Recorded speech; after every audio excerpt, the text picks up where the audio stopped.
What is up, space pirates? This is your Admiral, the obviously awesome Dr. Disaster.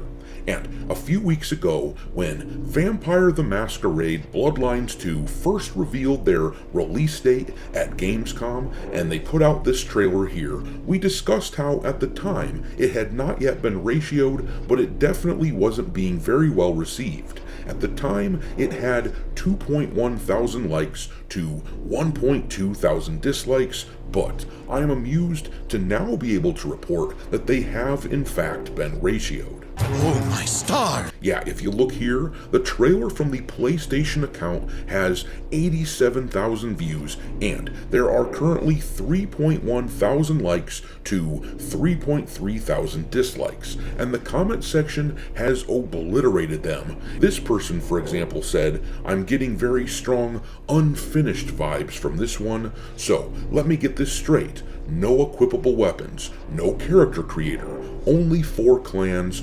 paywalled 2 other clans, including the most popular, the Toreador. This doesn't feel like a sequel at all." What a piece of junk! Yeah, gamers are not exactly thrilled with what was revealed of this sequel to Vampire the Masquerade's Bloodlines, and one of the biggest and most recurring complaints from people in the comment section of the video is this idea that they would take 2 out of the 6 clans featured in the game and they would paywall them so that players would have to drop $90 in total on a deluxe version of the game in order to experience the whole damn thing.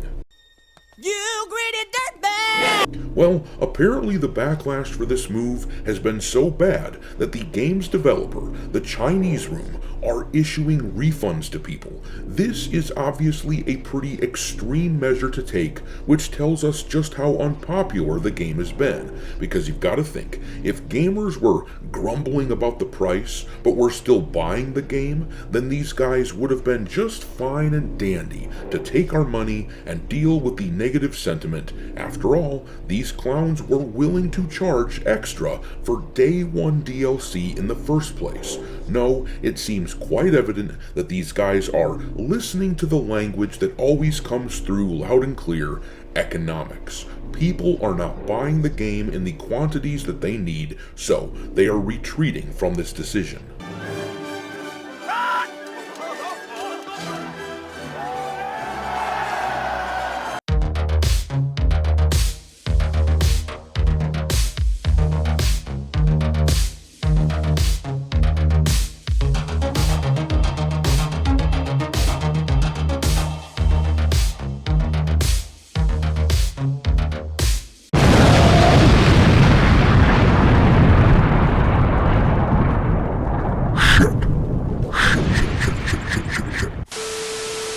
Alright, me hearties, make sure that you hit the like button on this video, share it with your friends, subscribe to the channel if you haven't yet. Also, I've begun uploading some content onto Rumble as well, so follow me over there, and don't forget to follow me on X, where I keep a list of games lousy with wokeness pinned to the account at all times for your reference. My handle on the platform is Dr. Disaster 1. Alright though, let's dig into this news about Vampire the Masquerade Bloodlines 2. It was off-putting all the way back several months ago when we saw screenshots of the characters that we were going to be asked to use in this game, and supposedly these were male and female options, though it's pretty damned hard to tell the difference between the two if you ask me. And when people brought this up on the Steam forums, talking about the androgynous nature of these characters, the mods immediately started banning people for even talking about it. That was not a good look for the game, and when combined with the ridiculous problems that they have reportedly had with the development of the game, taking a decade or longer to make the damn thing, it seemed like a fairly safe bet that the game was going to be trash, and based on the trailer that I showed you and the response to it, it would seem that a lot of people agree. But let's read about what the Chinese room is doing with the pre-orders of this game in this article here from the outlet Game game spew. It says, remember when Vampire the Masquerade Bloodlines 2 canceled pre-orders back in June of 2023? We absolutely do, and it's happened again. The official Vampire the Masquerade Bloodlines account has tweeted that they'll be canceling PlayStation Store pre-orders of Bloodlines 2. Could the PS5 version of this game be in trouble? PS5 owners can breathe a sigh of relief. The game is still on course for an October 21st release, and the tweet also advises the players will be able to pre-order the game again before that date. Instead, digital PS5 pre-orders are being canceled because Paradox and developer The Chinese Room are making adjustments and will share the details on September 17th. That all sounds rather mysterious, and why is it only happening to PS5 pre-orders? We suspect it's because of the way the PlayStation 5 store operates, or Sony's policies. It may be that Paradox is allowed to amend pre-order specifics on the Steam and Xbox stores, but not on the PlayStation Store. So, what are Paradox and the Chinese Room doing? Our best guess is they're rolling back the decision to make the Toreador and La Sombra Vampire clans DLC.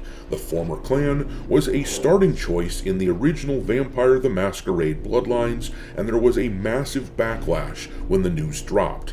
And let's just cut the crap here. That is absolutely what they're doing with this announcement. On September 17th, they are planning to tell us that they are bundling all the clans into the base game, which they should have done in the first place.